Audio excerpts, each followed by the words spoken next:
The woman who calls herself my mother took $6,000 from me to organize the party, then gave my daughter a mop for her birthday and said, "That's all girls like her deserve."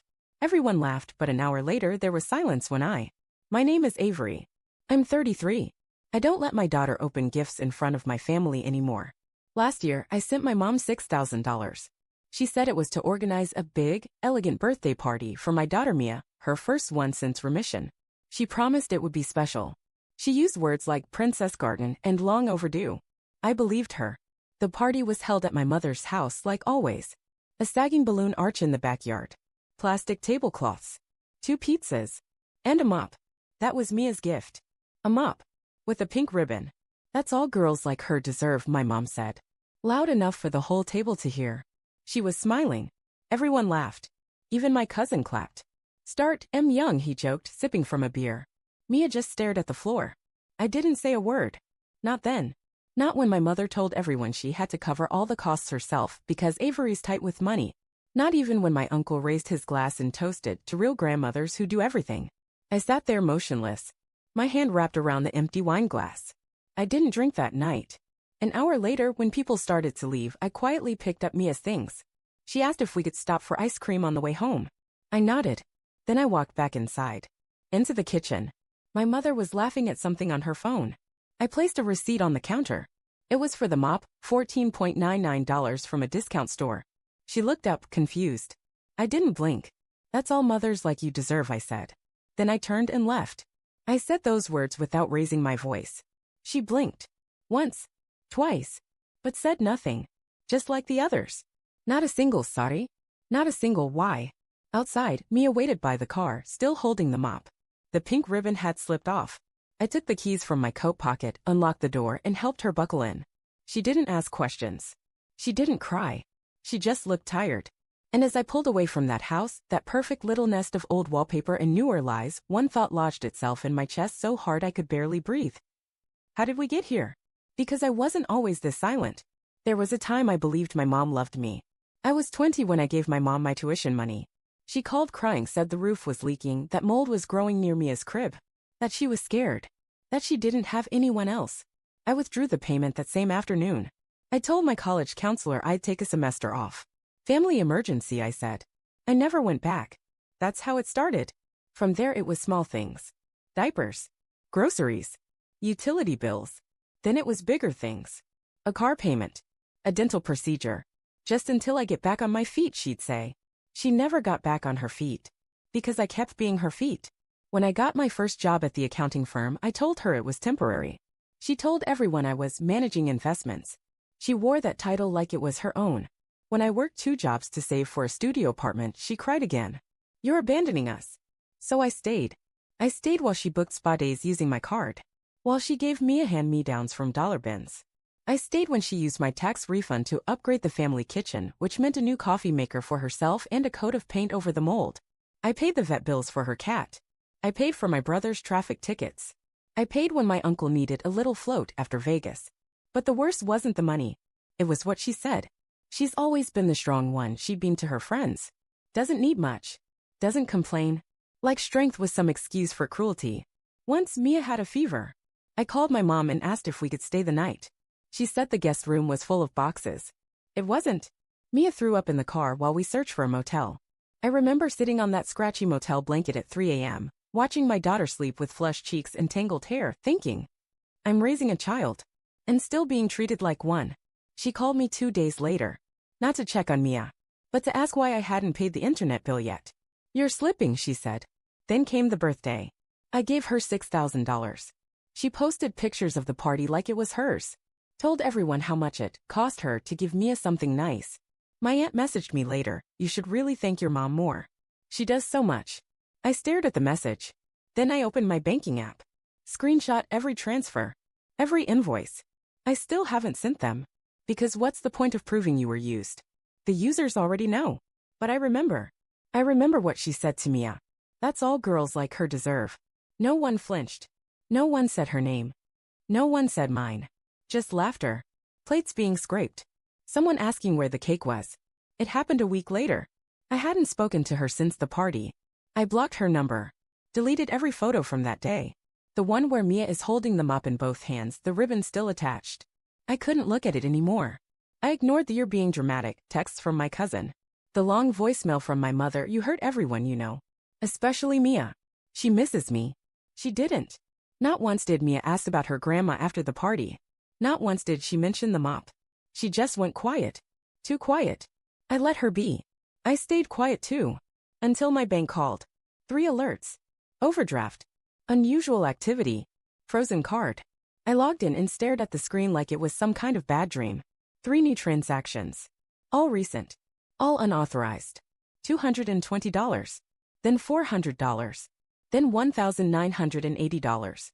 All labeled party reimbursements. All sent to the same account, Margaret Halston. My mother. I had already wired her $6,000 weeks before. Confirmed. Documented. These were extras. Extras she took. I called the bank. They traced the login to a previously used device. Same IP as last month, the rep said. One frequently accessed by the user. Her house. Her laptop. My password. I hung up. Slowly. Carefully. The silence after the call was louder than anything I'd heard all week. Something shifted in my chest. Not anger. Not heartbreak. Clarity. That sharp, blinding kind.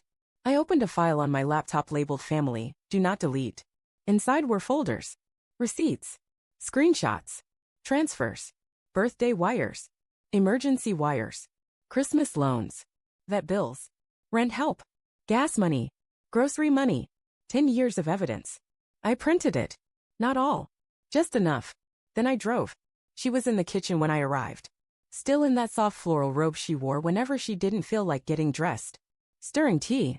Like she had nothing to hide. She looked up and smiled. "Avery, you could have called. I'd have made something." I said nothing. Walked in. Calm. Cold. I laid the file on the counter between us. "What's this?" she asked. Her voice was sweet. Light. Like she was genuinely confused. I tapped my phone screen. Opened my banking app. Showed her the 3 transactions. Highlighted. "You stole from me." She blinked. Then rolled her eyes. "Oh, please. It was for the party. You said you wanted it to be nice. I gave you $6,000. And it barely covered anything. Do you know how expensive it is to rent tables, chairs, decorations? The cake alone." I saw the cake. It was a sheet cake. From Walmart. She paused. Briefly. Just a flicker. Then she smiled. "You're making a scene over nothing." I placed the document in front of her. 3 pages. Outlined. Highlighted. Signed. "Return the money. You have 3 days." She laughed. Actually laughed. "You're not serious." "I'm done." "With what?" "With being your bank. Your shield. Your scapegoat. Your babysitter. Your excuse." She stood straighter. "You'd really do this? Over a few dollars?" "It's not about the money." "Then what?" "It's about my daughter. The way you humiliated her. The way you laughed when she cried. The way you raised your glass while handing her a mop. That's what this is about." She looked past me. My uncle had just arrived. He stopped in the hallway watching. "Listening?" "What's going on?" he asked. "She's threatening your sister," my mother snapped. "Over money." "Over theft," I corrected. I turned to him. "She took nearly $2,600 from my account without permission. After I gave her $6,000 already." He looked uneasy. "She probably didn't mean to." She logged into my account. From her house. On her device. She meant it. My mother's voice got louder. "This is ridiculous. You've always been so cold. So transactional." "No," I said. "I've just been quiet." "There's a difference." Another cousin walked in. Now there were 4 of us in the kitchen. The air was thick. "She's trying to ruin everything," my mother said. "All I've done is love her. All I've done is support her." Support. I laughed. A cold, hollow sound. "You kicked me out at 19. Because I got pregnant. You told me I ruined the family name. You told me not to come back until I learned how to be a mother." I looked around. I did. I became a mother. A real one. Not whatever version you pretend to be. "Don't do this here," she hissed. "Not in front of everyone." "You did it in front of everyone." "You're exaggerating." I pulled out my phone again. Scrolled to a video. Mia. Standing with the mop. My mother laughing in the background. A clear voice, "That's all girls like her deserve." I pressed play. Let it run. The room went still.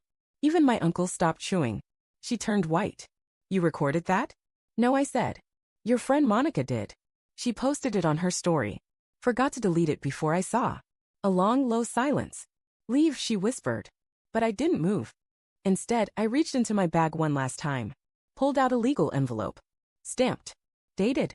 3 days, I repeated. Or what? I'll report it. Fraud. Identity theft.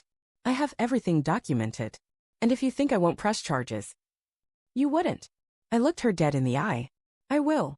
I picked up the folder, tucked it under my arm, and walked to the door. Then paused.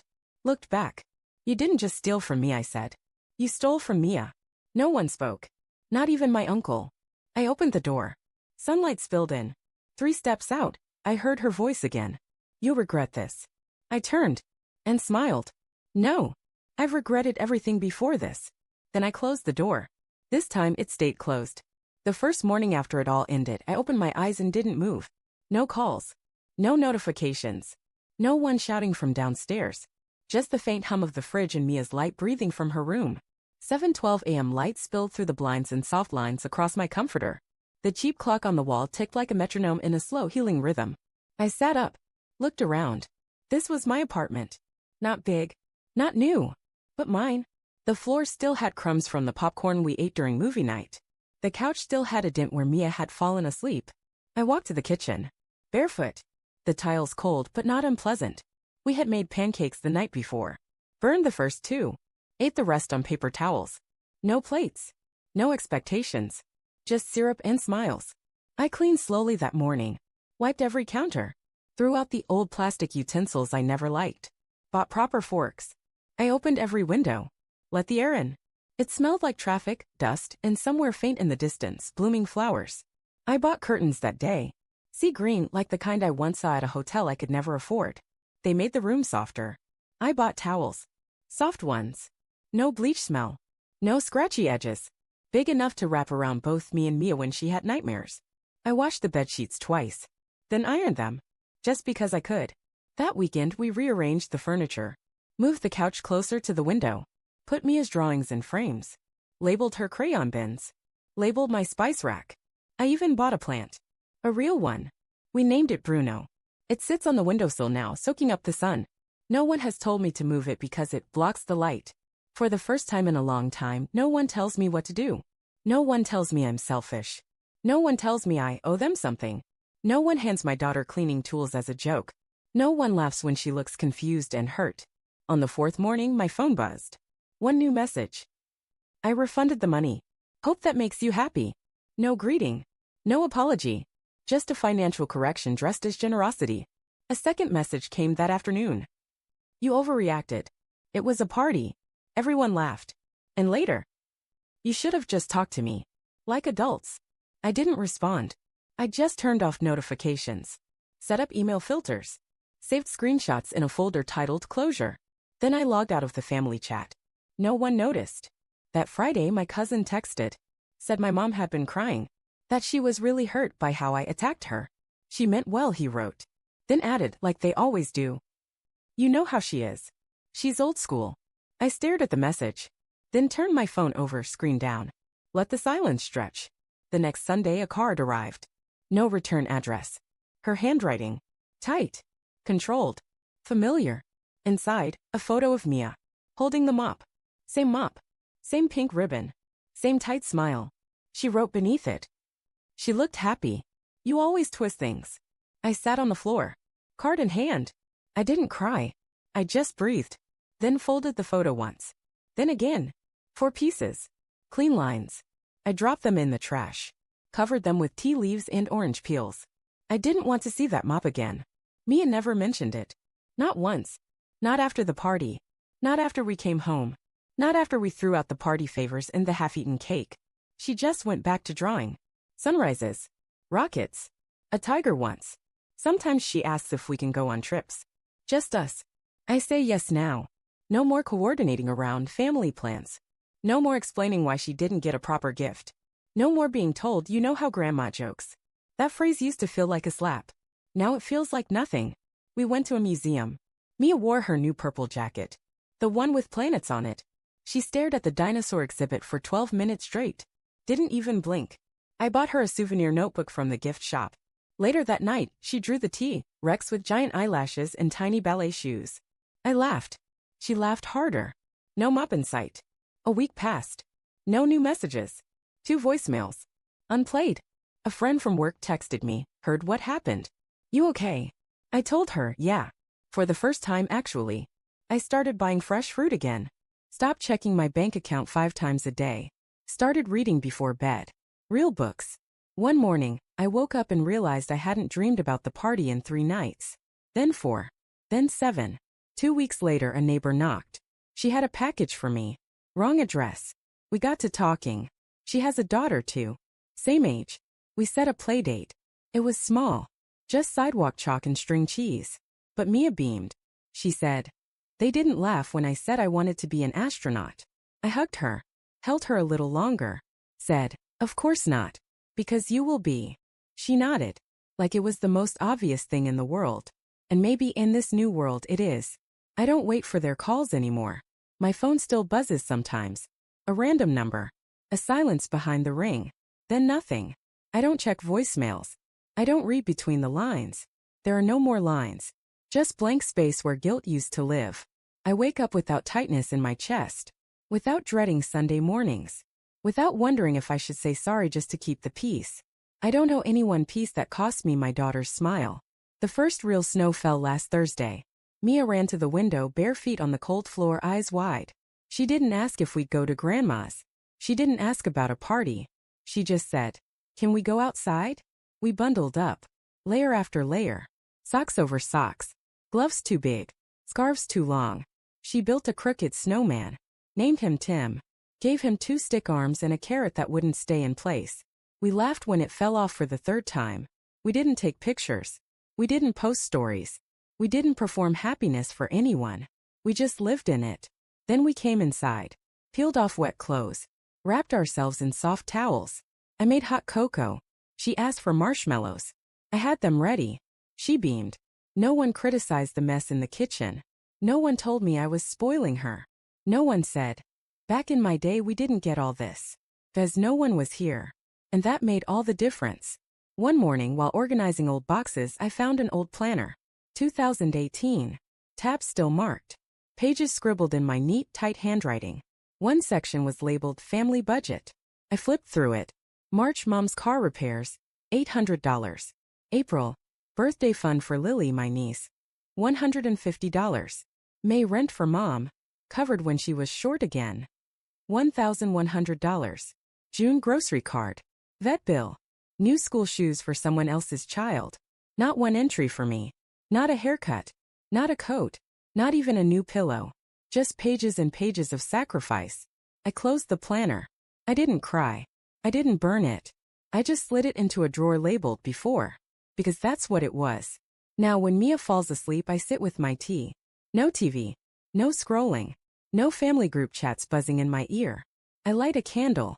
Breathe in eucalyptus. Let the wax pool slowly. The walls aren't silent. They're serene. The apartment smells like toasted bread. Clean towels. Faint lavender. And sometimes chocolate chip cookies. I bake more now. Not to impress. Not for potlucks where no one brings anything but critique. Just for us. I learned to make sourdough. Mia named the starter Captain Yeasty. We fed it together. Watched it bubble like magic. I don't think I've ever laughed like I did the day the dough exploded from the jar. We didn't clean it right away. We just danced around the mess. Then we cleaned. Together. My mom texted again last week. "Don't you miss how things used to be?" I stared at the message. Then looked around. The clean kitchen. The small bookshelf filled with things I actually love. The photo on the wall. Mia holding a plush octopus mid-laugh. No mop in sight. No shame hidden behind forced smiles. No silence holding a scream. I typed, "No, I don't miss any of it." Then I blocked her number. For real this time. No half measures. I bought new mugs. White ceramic with speckles. Heavy. Solid. One says strong. The other soft. They sit side by side. Like 2 truths that finally learned how to live in the same room. Mia picked wildflowers last weekend. Pressed them between books. She said, "Let's make our own garden one day." I said, "We will." And meant it. Not just as a dream, but as a plan. Some nights I still remember the party. The sound of the ribbon sliding off the mop. The way Mia's eyes searched the room, asking without words, Is this normal? I remember the laughter, the clinking glasses, the applause. The applause. That was the worst part. But now, when the memory comes, it doesn't sting the way it used to. It just reminds me who I don't have to be, what I don't have to return to, what I chose to leave behind. There's a pair of slippers by the door now, wool-lined, my size, a candle by the sink, white tea and sage, a note from Mia on the fridge. You make me feel safe. Underlined. Twice. That's the kind of inheritance I want to leave her. Not guilt. Not confusion. Not the idea that family means enduring quiet cruelty. I want her to know that peace can be chosen. That silence can be healing. That being loved should never feel like walking on broken glass barefoot. She knows that now. So do I. I still remember the last thing my mother said to me before I cut her off for good. One day you'll need us again. She was wrong. What I needed was this. A home with soft sheets. A broom with no memory attached. A kitchen that smells like cinnamon. A daughter who no longer flinches when someone raises their voice. A phone that doesn't ring with guilt. And mornings filled with light. And tea. And stillness. And me. Just me. Enough.